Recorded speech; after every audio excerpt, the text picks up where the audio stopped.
It's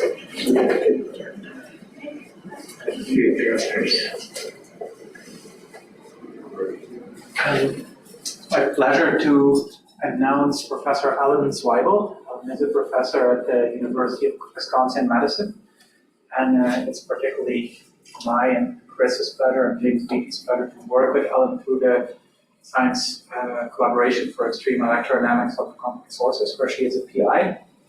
We work together on black holes, but Alan's knowledge is much broader, and I would say she knows something about all sorts of plasmas in the universe. She will show that today by talking about particle acceleration and heating in galaxy clusters. Alan said that it's okay to ask questions during the talk, and afterwards we'll also see her at the coffee and cookies upstairs. So, Alan, take it away. Thanks. Can everybody hear me? Okay, great. So those of you who've been sitting here for a while have had time to read my long list of collaborators. I'm very grateful to have been able to work with these people on the topic of galaxy clusters. The bold-faced names are the early career people, graduate, undergraduate students, and postdocs. Okay, so how do I advance? I can try this. Great. Okay. So there are a couple of overarching questions that have kind of led me into this work, and they're here. So the first one is how energy is actually injected by active galactic nuclei, by the motions of galaxies, the inflow of galaxy groups, mergers with other clusters. So energy is continually being supplied to the diffuse gas in clusters, which we call the ICM, intercluster medium. And that energy, some of that energy is converted to heat, some of it accelerates non-thermal particles, and some of it amplifies magnetic fields.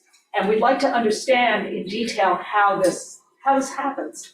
And then it's ultimately observations that'll help us decode it. So what are the observational signatures of these processes? This is an image of what, at least at the time, I grabbed this from the internet, the highest redshift cluster known. This is a protocluster discovered by James Webb at a redshift of about 8. This is an X-ray view of a galaxy cluster superimposed on an optical image, and you can see that, so basically all the little flecks here are galaxies, and you can see that this whole medium, that this whole ensemble of galaxies is pervaded by a hot X-ray emitting material, which in the case of some clusters is also seen in the radio. So not all clusters, but some clusters have so-called giant radio halos, which are emitting synchrotron radiation, and that's evidence for cosmic ray electrons. So understanding the intercluster medium is really what this talk is about. And there are a couple of specific problems that it's worth mentioning. Probably the best known is the so-called cooling flow problem, which is that if you estimate the time, so we know how much radiation is coming out of the ICM, and if we divide that into the thermal energy, and there's no factor of 2 here because I'm assuming an electron-proton plasma, then that time is much less than a Hubble time.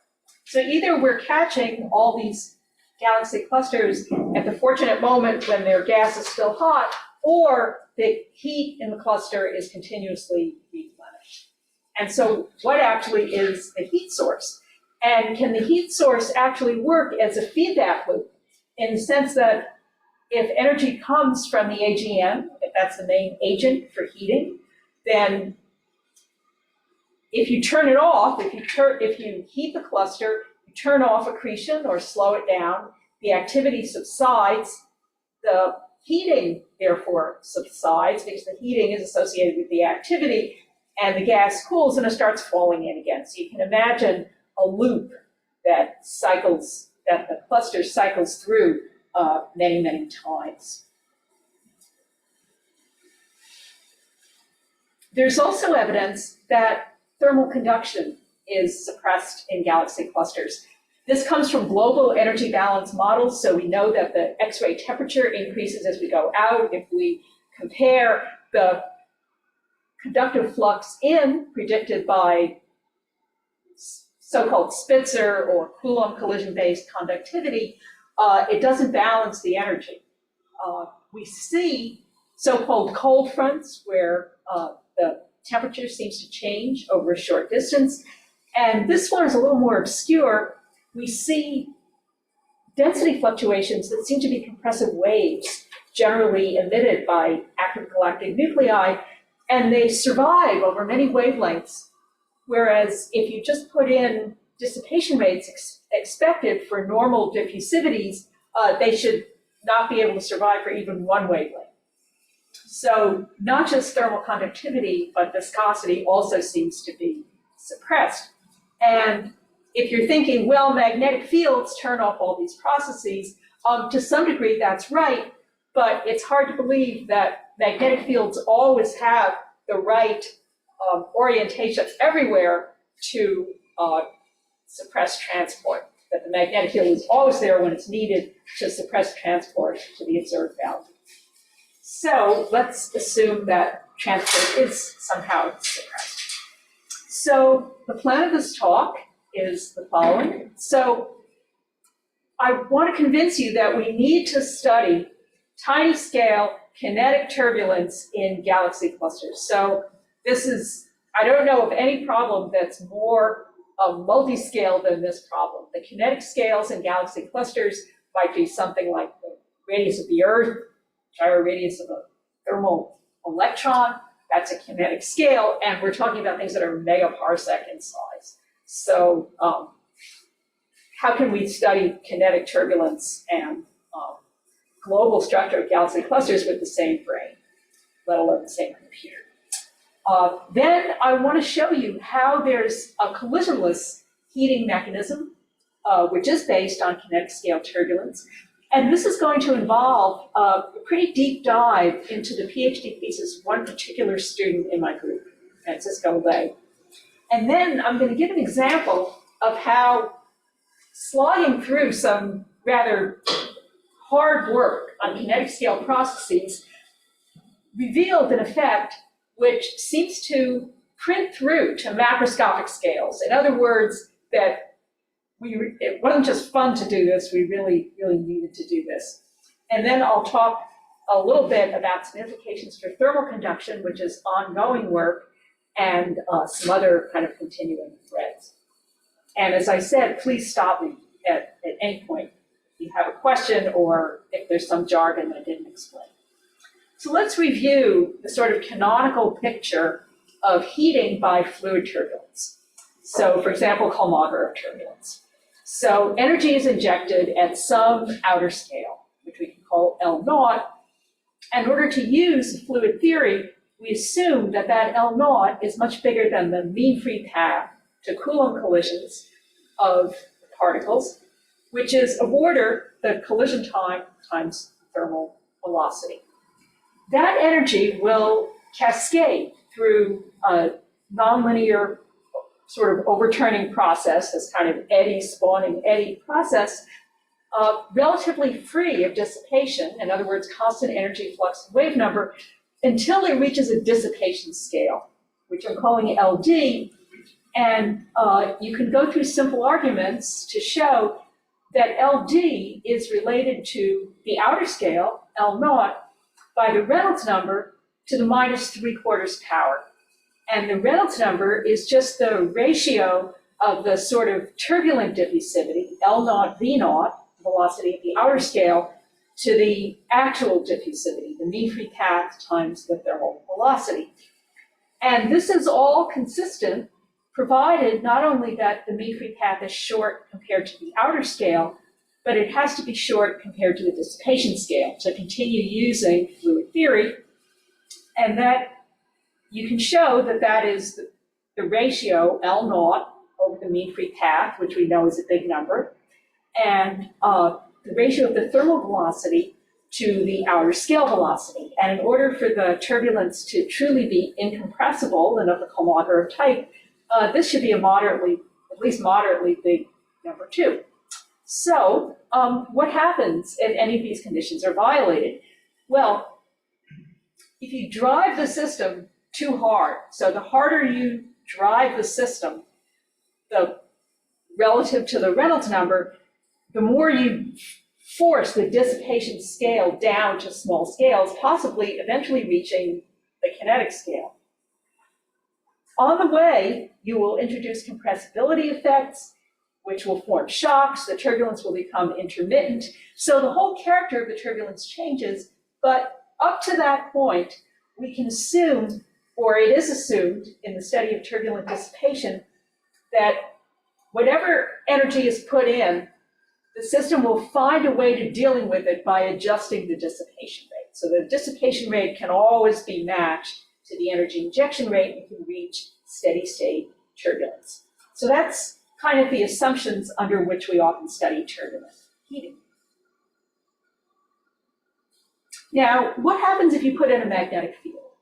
And the magnetic field does not have to be strong enough to be dynamically important. It can be so weak that the motions are just pretty much what they would be in the absence of a magnetic field. But it turns out that there's another figure of merit, which is the product of the ion cyclotron frequency times the ion collision time, which is of order the mean free path. So the reason I'm putting ion here is that viscosity, which is a momentum dissipation process, is seated in the ions. So this number is of order the Coulomb mean free path divided by the ion gyro radius, and it tends to be a very big number. So in galaxy clusters, B might be of order of microgauss, the temperature is in the kilovolt range, the ion density certainly no more than 10 to the minus 2, probably 10 to the minus 3. So this is a really big number. And what this says is that a particle undergoes many gyrations before undergoing a collision. And this has important effects for viscosity. So for example, let's look at this case where you have a magnetic field shown with the black arrows and a flow which is aligned with the magnetic field. So it's not changing the magnetic field in any way, but it has a gradient in the direction perpendicular to the magnetic field.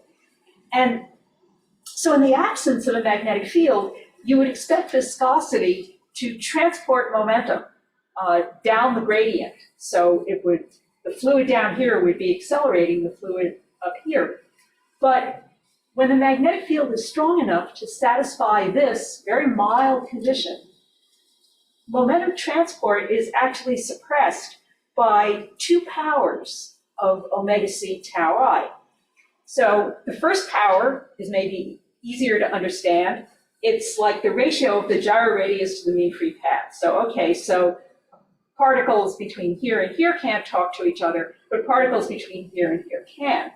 But there's another effect which leads to an almost complete cancellation of viscous momentum transport. So we're used to thinking of particles from, say, over here, which are moving fast, to particles colliding with particles over here, which are moving slowly, and that's how momentum is transferred.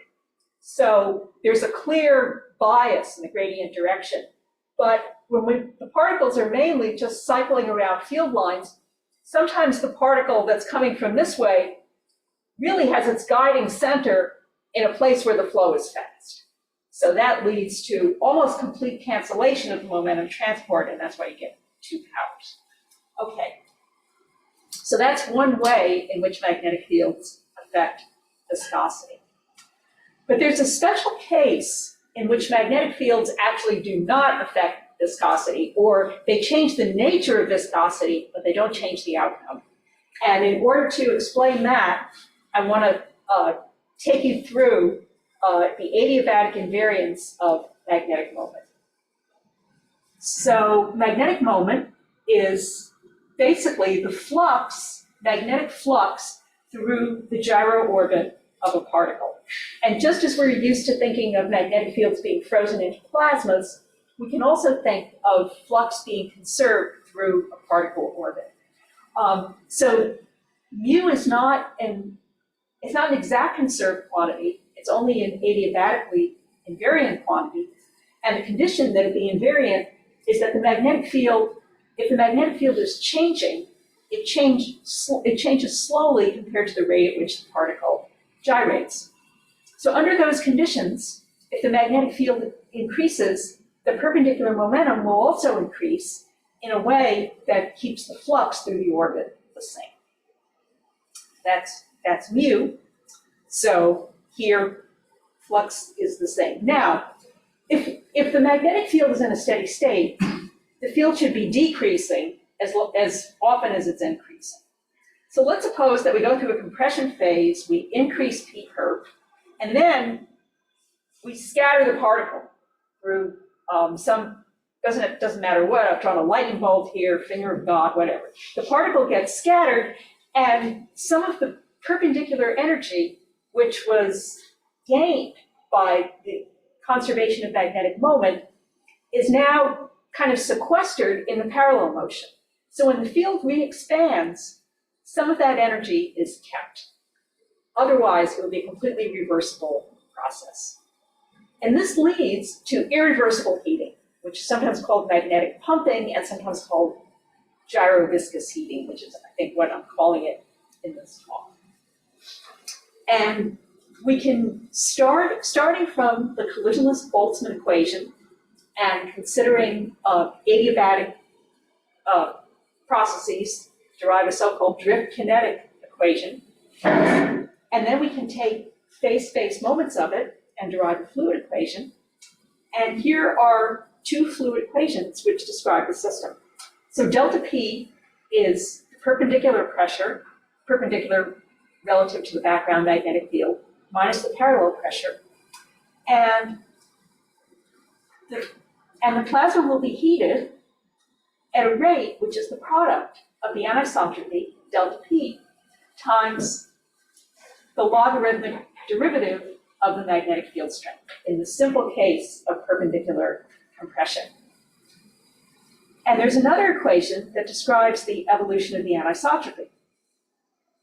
So the anisotropy evolves according to this adiabatic piece. So this is what we get from adiabatic invariance. I should say that if this is a relativistic plasma, the adiabatic invariant goes through, and these equations have the same form, but the 2 is changed to another number. Otherwise, they're exactly the same. This term here on the right-hand side represents scattering by frequency nu. Now, if the scattering term were not present, we can see that delta P would be in phase with B. In other words, it would be out of phase with B dot. And so there would be no net heating. So just as we saw from the picture, if you compress the field, re-expand it, particle gives back all its perpendicular energy, nothing's been heated. But this scattering introduces an in-phase component with B dot over B, which means that this does have a non-zero time average. And when this term dominates, they're actually completely in phase. So this little pair of model equations kind of reflects the importance of frequent scattering for efficient heating. And there's a very nice analogy between this process and the kind of viscous heating that we would get for perpendicular compression if we just had ordinary viscosity and didn't invoke this kind of theory of heat. So if we have collisional viscosity and we have a perpendicular velocity that varies perpendicular to the magnetic field, the heating rate, Q, is this. This 0.96 comes from a calculation by Brzezinski. So the kind of standard reference work in this field is a review article by Brzezinski. Here's the ion pressure, here's the collision time, and here's the square of the derivative. And since perpendicular compression is exactly what increases the magnetic field, we can actually write this as pressure, NKT, collision time, B dot over B squared. So, and then the factor 0.96 survives. So if we go to the frequent scattering limit, then delta P is just P over nu, B dot over D, and the heating rate, Q, is P over nu, B dot over D squared. So if we identify nu with 1 over tau, we see that these two things have exactly the same form, except that here's a coefficient of 0.96, and here the coefficient is 1. So you could say, well, went to all that work, completely different argument, 4% difference. And we know that in order for this to be true, the conditions for collisional plasma have to be met. Good, okay, you can't see this. Some Zoom workplace window just popped up. Am I on Zoom? Or Oh, I'm not anymore. it looks like you're, oh, it's reconnecting. Okay, let's hope it does. No.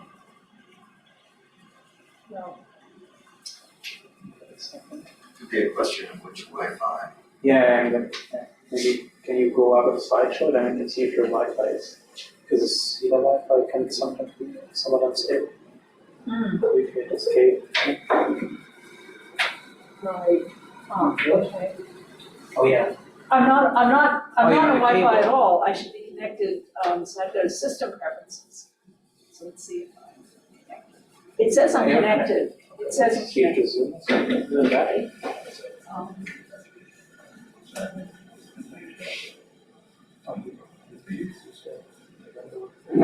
That's my Zoom. It's still connected. Maybe click, yeah, no, the X here to click on the email link again. Thank you. It says, They can see and hear us. And that's like the CITA, not, Yeah, they see the video still, right? Yeah, but not this. Okay.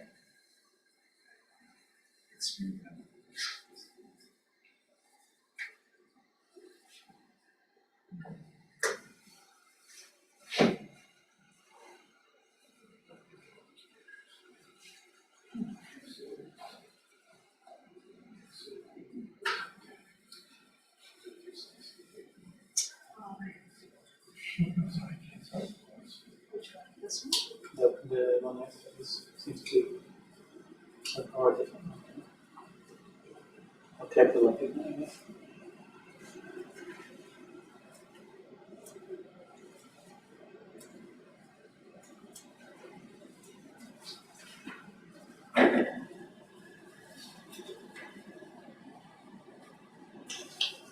Do you know a solution? Problem is, sorry. Alan seems connected or is connected to the internet through the cable, but somehow the Zoom won't. The Zoom link doesn't kind of react. Is your Zoom link connected? I was still connected, yeah. Yeah.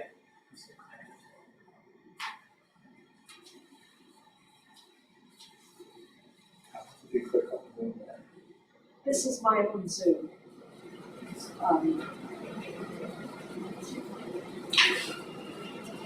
So what you're trying to do is share your screen from this computer into this It was working until a couple minutes ago. and watch it. Yeah, that's good.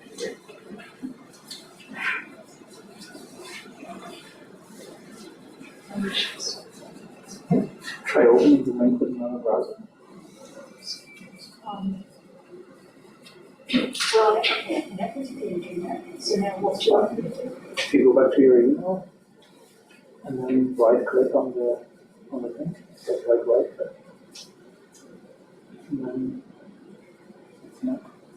Sure.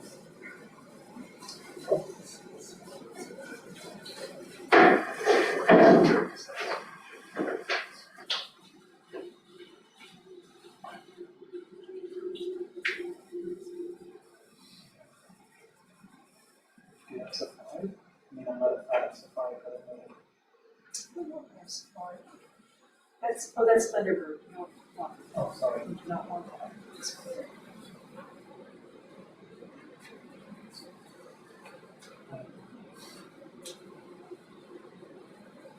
Do you want me to speak for Safari? No, we do not know Safari. Yeah, here we go. See?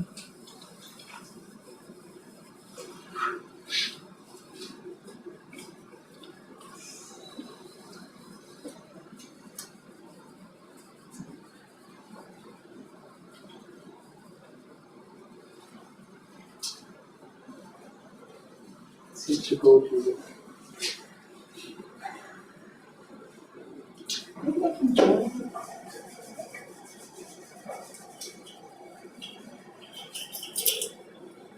Maybe I can join and give you my old Zoom. You can tell me I pasted. Yeah, you can do that actually. That's right. Copy of this. Let me check. Take the Let me go back to my email and copy it. Copy. you just take the last bit, the number here. That would be the meeting This number. is the meeting number and the password. This. Yeah.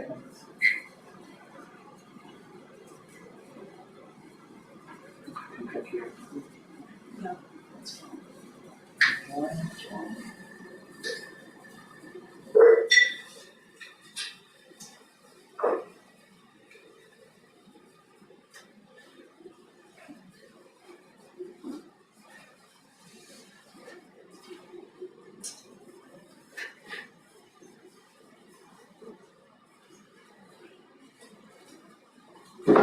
Seems to not be happy with Zoom sometimes. Do you wanna use my laptop? Yeah. Talk to me about that? Then you can- Yeah, I'd be happy to use your, it looks like the same as my laptop. Let me email you my presentation. So provided it's not too big. Yeah, it just keeps connecting but not connecting.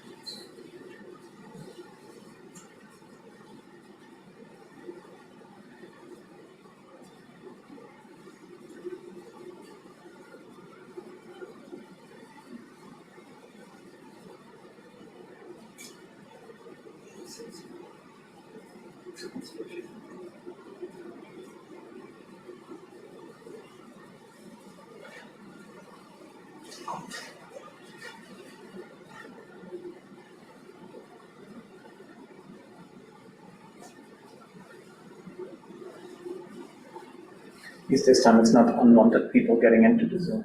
Oh, you dealt with that. When Lorenzo was here, we had someone coming into the Zoom, pretty much telling him that he was It's Zoom bomb. Commenting on his bowl. Can't do that.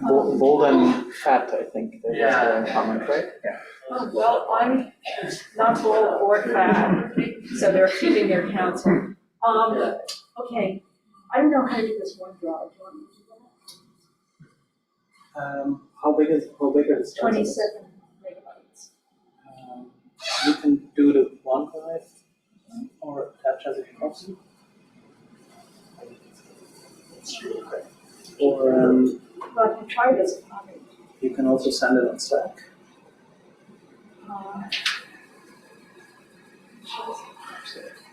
I see people putting in the chat. Yeah, Maya says Alan got disconnected from the. Okay, can you show me how to do this? So, OneDrive. Which one are the size? So I actually.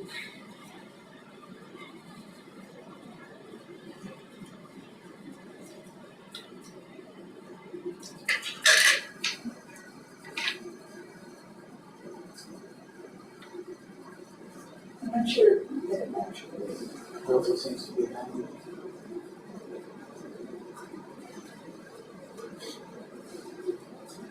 Oh, better. Let's see. That's going to be cache. AirDrop. I think I have that.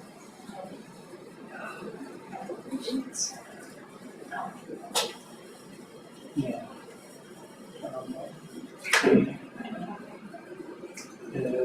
Azure, sure. Yeah, that. They've gotten to do Okay. Can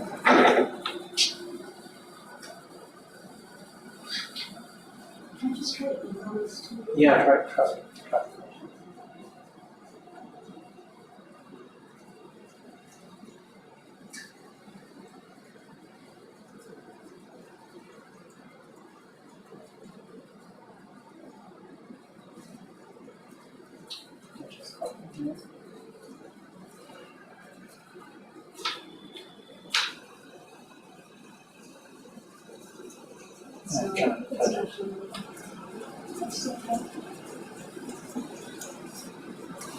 Anyone have a solution for sharing 26 megabyte file without using AirDrop or email? So there may be something wrong with this connection. I don't have a. I have a USB-C connector. Okay, that will Okay, work. that'd be great. I'm not sure I'm actually connected with the notes. That's kind of confusing. Oh, yeah. I mean, if we do it with the USB and use my computer. Sorry, everybody.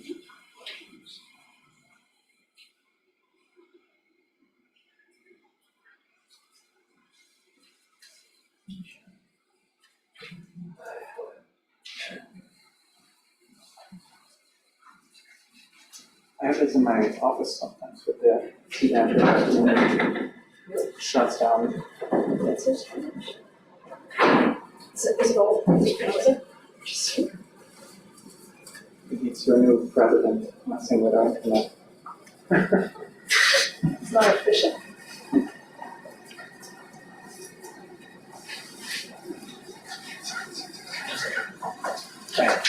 USB A, USB-C.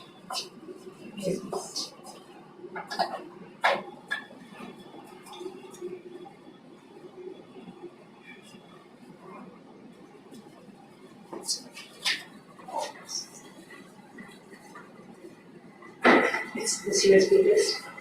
I've never used it before. Probably. My dad opened something about malware. Actually, that was fake problem. Is it? Yeah, okay, that's next. Yeah? Okay, good.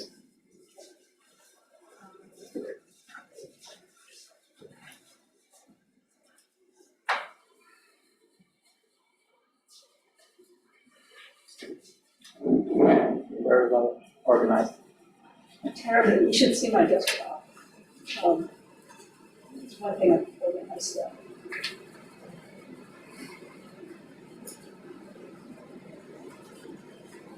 Okay. Thanks to do that. Check. This.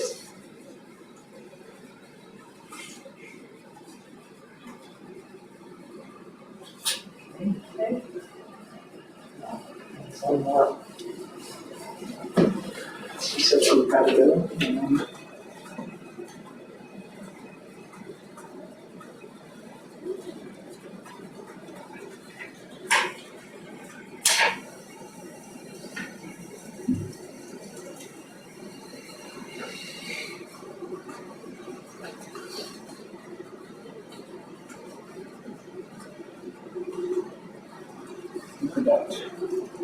Okay, looks like you got it back. Fantastic. Okay. My computer and with your computer.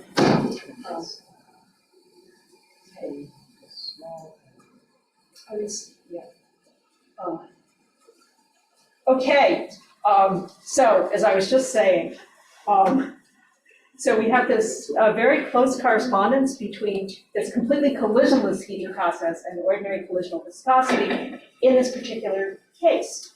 And we know that you have to be collisional to apply collisional viscosity. And so now the question is this always true? If you have a collisionless plasma, will this always be the heat? So first of all, let's see that the plasma actually is heated. So for his PhD thesis, Francisco did these numerical experiments so this is a PIC simulation, kinetic simulation of a shearing box, where we shear and de-shear the magnetic field. And we do this, so a complete cycle is 2 time units in units of the shear rates. We measure time in units of the shear length. And for the first half, the magnetic field is getting stronger, and this is how the ions are gaining energy. And then when we decompress the magnetic field, the ions are losing energy. And if there were no scattering, if there were no heating, it would be a completely reversible process, as we've seen. It would just be 5 peaks here. But that's not what we see. What we see is continual, almost continual energization gain of the ions. It's a very self-similar set of events here. So the green is the predicted ion energy gain from delta P B dot over B. That's just the formula that we were evaluating. That's this green line. And the black dashed line is what we actually measure in the simulations. You can see that the theory actually works pretty well. And in order for there to be any net heating, something must be scattering the process. Something must be scattering these ions, and it must act virtually all the time, except for these little tiny dips here where the rate of change of the magnetic field is changing essentially discontinuously. So what is actually scattering the particles? Well, they're scattered by waves that they excite themselves due to the anisotropy that's introduced by this continual compression. So here at the top, this dashed line, so CGL here stands for Chu, Goldberger, and Lowe. They were the first people who worked out this theory of how pressure can evolve anisotropically in a magnetized plasma. And you can see that for the first part of the cycle, almost the first half of the magnetic field compression phase, or increase phase, the pressure anisotropy is pretty much following CGL. But then something happens, and it settles down, so this is not a regular plateau, but you can see it's pretty reproducible from cycle to cycle, and it's not changing very much. And then at a time of 1 or 3, etc., any odd number, the magnetic field starts to decrease again, and so the pressure anisotropy decreases and actually changes sign. So when it goes through 0, P perpendicular is less than P parallel. And then it reaches, again, sort of a quasi-steady state between 1 and 2 until the whole thing repeats itself and turns on again. Now, the blue and the red here represent 2 different instabilities which are driven by pressure anisotropy. The blue line represents the so-called mirror instability, which is driven by positive pressure anisotropy, when the perpendicular pressure is greater than the parallel pressure. And red represents the fire hose instability criterion. And that is an instability you get when the parallel pressure is greater than the perpendicular pressure. So we can see that the threshold for, so remember, no, we haven't gotten there yet. You can see that when the plasma settles down during the expansion phase, it settles down, really pretty close to the fire hose condition, but it knows nothing about the mirror condition. What's here on the bottom panel are the energies over these 5 cycles of the magnetic field fluctuation. So blue is parallel, so it's the change in field strength associated with the fluctuation.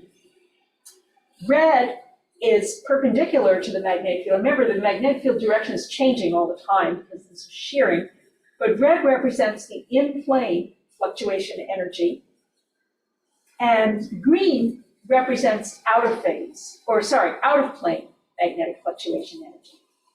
And you can see that there's several things here. So first of all, the peak energy is always the energy in parallel fluctuations, which are the ones associated with mirror modes, which was one of the things that made it so baffling to us about why the plasma seems to know nothing about the mirror threshold.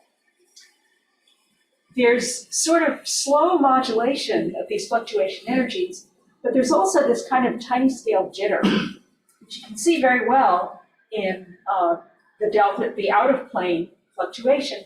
This represents Whistler waves, and it exists to the same degree in the in-plane perpendicular fluctuations, but it's harder to see because there's a lot of energy that is not fluctuating. So, yeah. Alan, in your red limit, Mhm. is that a fit, or is that coming from, I mean, you have this -1.4 beta parallel plus 0.11. Is that a fit, or is that? That's a fit, Okay. that's a fit, that's not, no, somebody didn't figure out a way to, Yes. no, the actual dispersion relations are pretty complicated Yes. in a high beta hot plasma, and they just represent fits. So then how do you know that the limit that you have for the mirror is actually the limit, and it doesn't have to be scaled up by some proportionality constant? Yeah, so this also comes out of a dispersion relation. So there should actually be a factor of ordered unity here. It's not exactly unity. Okay. It's some other number, but it does scale with 1/beta. Yes. And I don't think that and remember, we're talking about a beta here of 10. Yeah. So this 0.11 here is really just kind of a warning to you that some kind of fitting is going on. Okay. It's just icing on the cake. Okay, good question. So what do these fluctuations look like? Here's some maps at two different times. So this time of 0.6 is when the field is growing, and this time of 1.5 is when the field is declining. Dimensions here are measured in units of ion gyro radii. Okay, so this is really kinetic scale, tiny scale. The black arrows represent the orientation of the magnetic field, and delta V curve, delta V parallel, delta V Z. So here are the parallel fluctuations associated with mirror modes, and they tend to be kind of aligned with the field, although not perfectly. And the Whistler waves, so these are the highest frequency oscillations, they're somewhat oblique, but they tend to be mostly kind of aligned with the field. So this is during the so-called mirror phase, and this is during the so-called fire hose phase. You can see some differences, and you can see, so compare these fluctuation energies. So the biggest one here is in parallel fluctuation. It's bigger than the others. In the fire hose phase, they're not completely equal, but they're closer. How does the scattering actually work? Well, there are a couple of different processes. One of them is trapping by these nonlinear mirror modes, where a particle has such a large magnetic moment that it can't conserve its magnetic moment and have enough parallel energy to make it through the strongest part of the magnetic field. That's mirror trapping. So that's something which impedes the motion and contributes to the scattering. But there's also a cyclotron resonance, where a particle sees a wave, and it's the Doppler shifted frequency in which the particle sees the wave is equal to its own cyclotron frequency, and that also produces a strong interaction. It's kind of like a resonantly driven harmonic oscillator. So this is what's doing the scattering. Part of our motivation for doing this work was that Francisco had done a master's thesis of a somewhat similar problem at a much lower plasma beta. And he actually found that there was a non-thermal population that was extracted by the scattering by the fluctuations. So the particles were not only scattered, but a non-thermal tail was drawn off. And we sort of thought, well, maybe this happens at high beta too, and apparently it doesn't. So that was a sort of disappointing result, or one of the disappointing result for that particular part of our project. Okay, so we're not the first people to apply gyroviscous heating to galaxy clusters. It was a paper led by Matt Kuntz back in 2011, and it's worth going through what they assumed and what they found. So they derived they derived a heating rate which depends on the ion pressure, the Coulomb collisionality, and 1 over beta squared. And the assumptions here were that the collisionality is fixed, it's just whatever you would have in a Coulomb plasma at that particular temperature and density. And the plasma is marginally stable to the mirror modes and the fire hose modes. And the stability criterion is delta P over P of order 1 over beta. So psi here is just a dimensionless number that comes from fitting the growth rates. Now, in order to have, so we know that the anisotropy is a balance between driving, like compression of the field, and damping, or scattering. So scattering isotropizes, and driving produces anisotropy. But if we pin the anisotropy at a fixed value, then we can either adjust the scattering frequency, or we can adjust the driving. And it's assumed in their paper that the scattering frequency is fixed by Coulomb physics, and that the turbulence itself must somehow be modified to drive the system, drive anisotropy at exactly the right rate to keep it marginal. So they're really assuming that this kinetic scale process prints back up to the scale on which turbulence is driven. And assuming that all these things happen, they argued that this is a stable form of heating. And roughly speaking, that's because the plasma beta, which is the ratio of gas pressure to magnetic pressure, will go up if you heat the plasma. And if it goes up, then the heating goes down. And if the heating goes down, you go back to your original equilibrium. So they said, well, this is stable, thermally stable. Okay. So we don't get exactly the same results. So we do get saturation at the fire hose stability threshold during the declining phase, but as we showed before, this is the same figure, the anisotropy during the mirror phase doesn't know anything about it. It gets hung up at a higher level. So this is good from the point of view that it gets more heating by the square root of beta, which could be several to 10 in a galaxy cluster. But we did not understand why it was. So this is why it's good to work with undergrads. So there was an undergrad in our group. I was looking for something for him to do.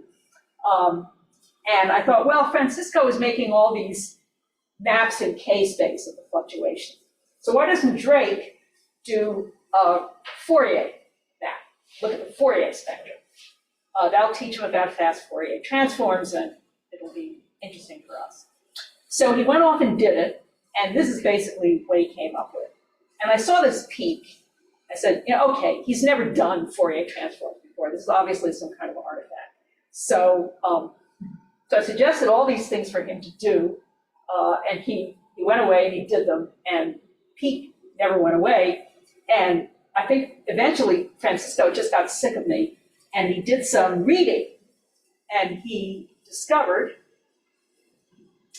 that there's a phenomenon that was originally identified in the Earth's magnetosphere called Whistler-Lion roars. And a Whistler-Lion roar happens when you have a nonlinear mirror mode, okay, so a large amplitude mirror mode that traps particles so that it creates this population of trapped particles with large magnetic moments, and the particles with small magnetic moments leave because they can get over the mirror. They can break through the mirror. And so you have pressure anisotropy, and that drives Whistler waves, and it also drives ion cyclotron waves. And what we were seeing in our calculations was Whistler-Lion roars created by the trapping. And so the proposal is that the ion cyclotron instability threshold is what regulates pressure anisotropy in the increasing magnetic field phase. And it has a different scaling with beta. And by going deeply into this and doing another set of simulations of a purely shearing plasma, not a cyclical one, he found that this is apparently what is talking to the plasma. So here's pressure anisotropy again. Here's the, so the beta is going up because of the heating in this model. But it goes up in a way that fits this formula. So, okay, this is not a half, but it's close enough for government work. And that's the relative anisotropy. This is our best fit threshold. This is a number that we got out of the literature. And this is what would happen if it were 1 over beta. So now we think we understand what regulates this, the pressure anisotropy when the magnetic field is increasing. It's Whistler-Lyon force. So now let's revisit the question of whether gyroviscous heating is stable. So let's adopt a more versatile value for the heating rate. Let's say it goes as B dot over B, gas pressure divided by beta to some power, let's say alpha. And the cooling is just optically thin radiated cooling. Collisional process, so it goes as the density squared, and then some function of the temperature. And now so this is going to be a very simple analysis, not definitive by any means. Let's consider perturbations which are perpendicular to the magnetic field, and they're isobaric with respect to the total pressure. So the sum of magnetic and gas pressures remains the same, but their ratio can change. So let's look at, if we make a little perturbation of density and temperature, let's look at how the difference between heating and cooling responds, delta of Q minus L. And we can show with some algebra that we can write it in terms of the relative temperature perturbation times this coefficient, and this is actually a much longer expression, but I just took the high beta limit because this is a talk and we're doing galaxy clusters. So here's this number. Now, d log lambda, d log t is 1/2 if you have cooling by Bremsstrahlung, which is an important mechanism in galaxy clusters. And so if we go back to the Kuntz model and we set alpha equal to 1, so that's mirror regulation, then we get -2 plus 2 minus 1/2. So delta of Q minus L has the opposite sign to delta T over T. That means if we increase delta T, we decrease. So in equilibrium, these things were the same. In equilibrium, Q is equal to L, but now we make Q less than L. So the heating goes down and the temperature tends to be restored to what it was before. So that's thermally stable, as Kuntz suggested. But what if alpha is more like 1/2? Then we have -1 plus 2, which is 1. And if we subtract 1/2 from it, we get 1/2, which is a positive number. And then delta of Q minus L has the same sign as delta T, which means that it's a thermally unstable heating mechanism. So by going to all the work of discovering and understanding Whistler-Lyon roars in our simulations, we went from gyroviscous heating being stable to gyroviscous heating being unstable. Yeah. I think bound free opacity would make it less stable, right? Because that makes a d log lambda, d log t closer to 0 for these temperatures. Ah, okay. I think so. In so the Bremsstrahlung cooling is kind of the high temperature limit for the optically thin plasma, but you're right. This has to be done for different parts of the cooling curve. Yeah, thanks. Okay, so what are we doing next? Well, now we're looking at the implications for electron thermal conduction. This is being led by Aaron Tran, a postdoc in the group. And so the question here is, what sets the heat flux in a collisionless plasma? Parallel to the magnetic field, no gyro radius effects. So there's been a lot of work on this. So sort of foundational paper by Eichler and Levinson in 1992, in which they suggested that heat flux was self-regulated the way pressure anisotropy is self-regulated by a Whistler instability driven by heat flux. There's another theory that says, well, actually it's trapping by large amplitude mirror modes that changes the plasma conductivity. So what we're working on, so now we kind of have everything together. So our idea is, in a turbulent plasma, you're constantly driving pressure anisotrophies. And some of the time, those pressure anisotrophies will drive mirror modes, and those mirror modes will grow to nonlinear amplitude and make Whistler lion roars. So now you're going to have heat flux-driven Whistlers, conceivably, pressure anisotropy-driven Whistlers, not the same population of Whistlers. One goes in one direction, one goes in both directions, and then you also have mirrors. So what actually is the thermal conductivity going to be? And Aaron sent me some movies last night reproducing this paper, and so I think now we're cooking. Okay, we have a couple of other threads. We wrote one paper on how these ion cyclotron waves can gyroresonantly heat these so-called radio relic electrons. These are electrons which are still relativistic, but have lost so much of their energy to synchrotron and inverse Compton cooling that they're not emitting anymore. So we can reinvigorate the relics. And then there's cosmic rays, which are another confounding effect. And they can also extract energy from large-scale turbulence. And they can drive instabilities on their kinetic scales through a couple of different instabilities, one driven by flux, one driven by pressure anisotropy. And then, of course, we can apply all this to relativistic plasma. Question. Yeah. So out of the cyclotron waves and the relic electrons, I'm not trying to understand.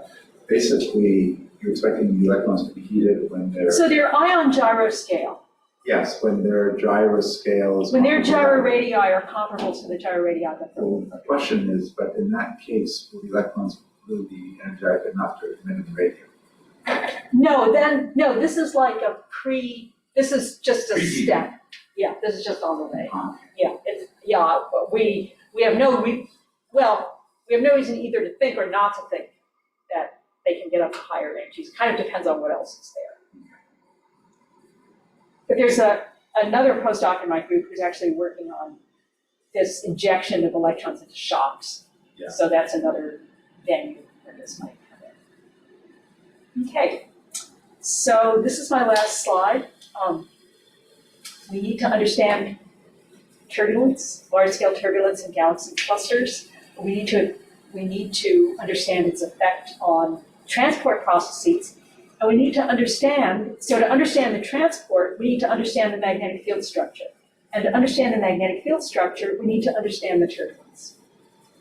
And the sort of canonical picture of a turbulent cascade driven at large scales, cascading through an inertial range and dissipated at small scales is, it's really complicated when you have gyroviscous heating because it can act on scales where the Coulomb collisionality is weak enough that you still get pressure anisotropy, but it's much larger than the canonical dissipation scale.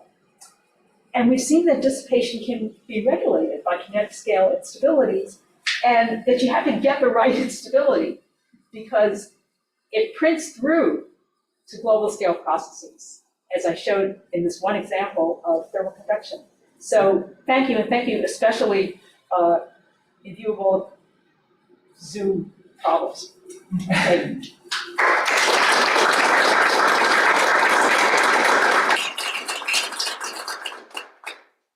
Very much. Despite the Zoom problems, we're still within the time, so that's impressive. Do we have more questions? Chris?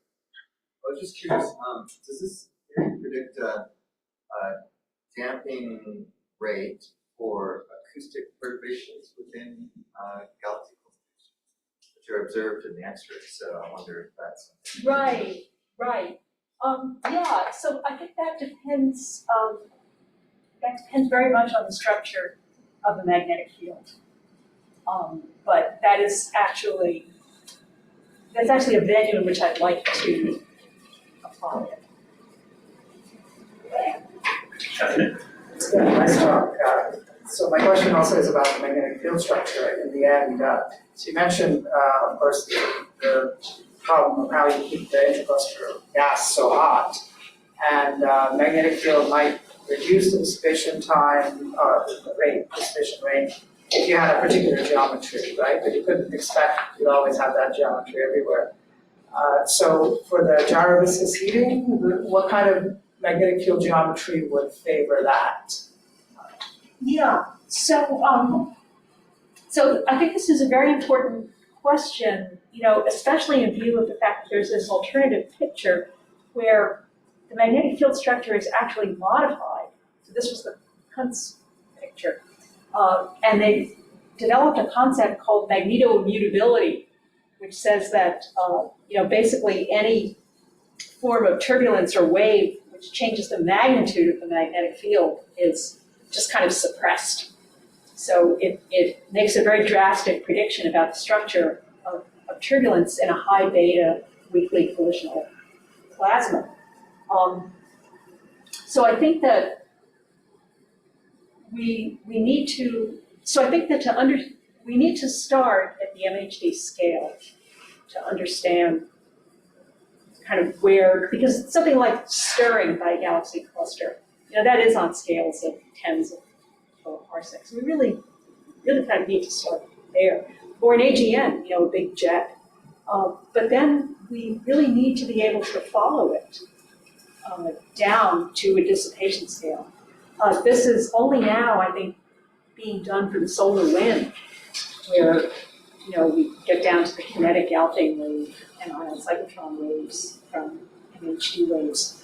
So I guess one of the other things that we're doing is that pair of equations that I developed that couple the heating rate with the anisotropy rate, we have a more elaborate model of that, which also includes scattering.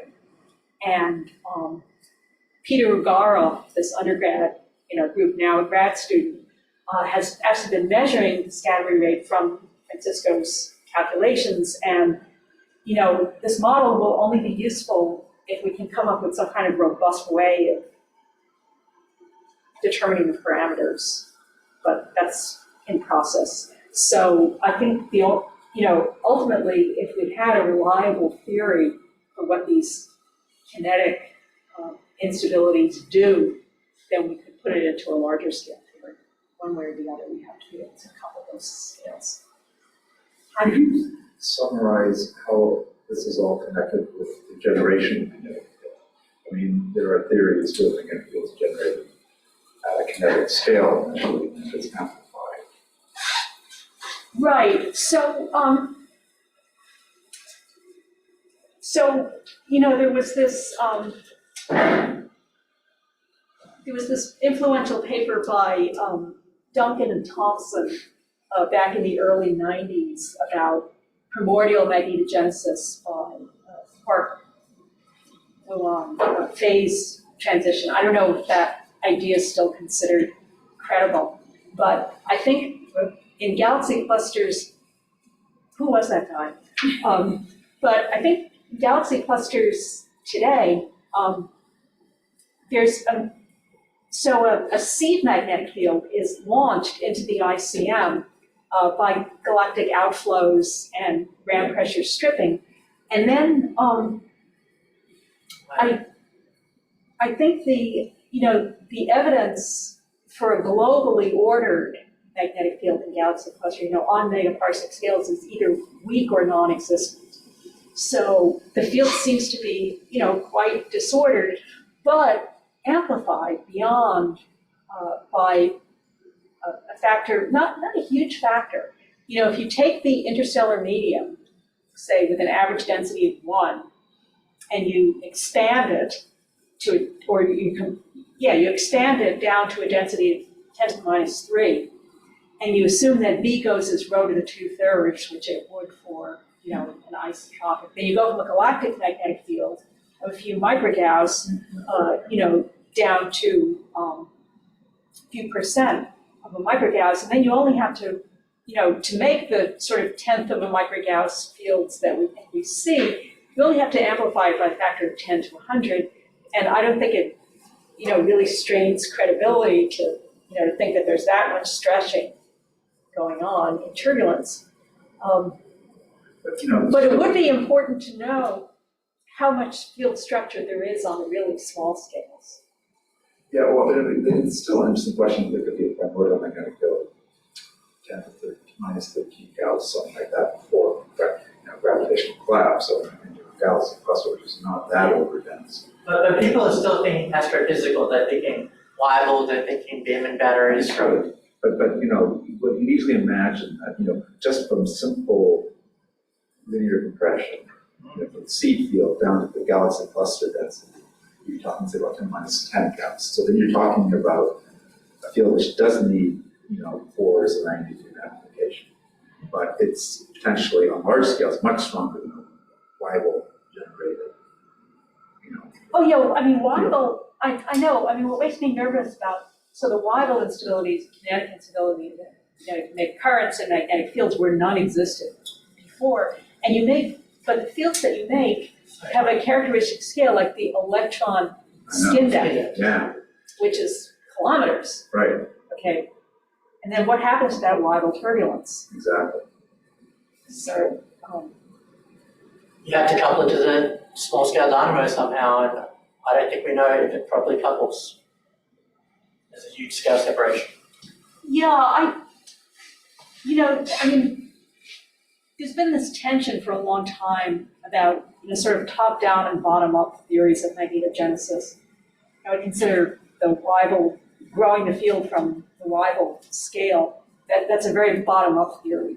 And top-down is, to make the field, and it's not that the galactic dynamo problem is an easy problem, but we do know that magnetic fields, fairly ordered microgauss fields exist in galaxies, and they must get blown out. We know that there's some shear amplification in fields and outflows that do get stretched out.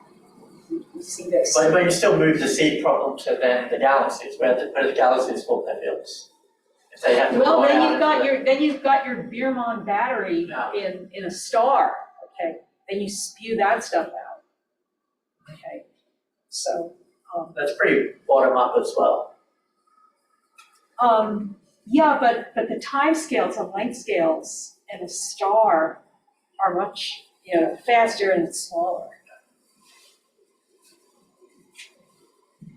No other questions? We can continue discussing while enjoying a coffee and tea and some desserts upstairs.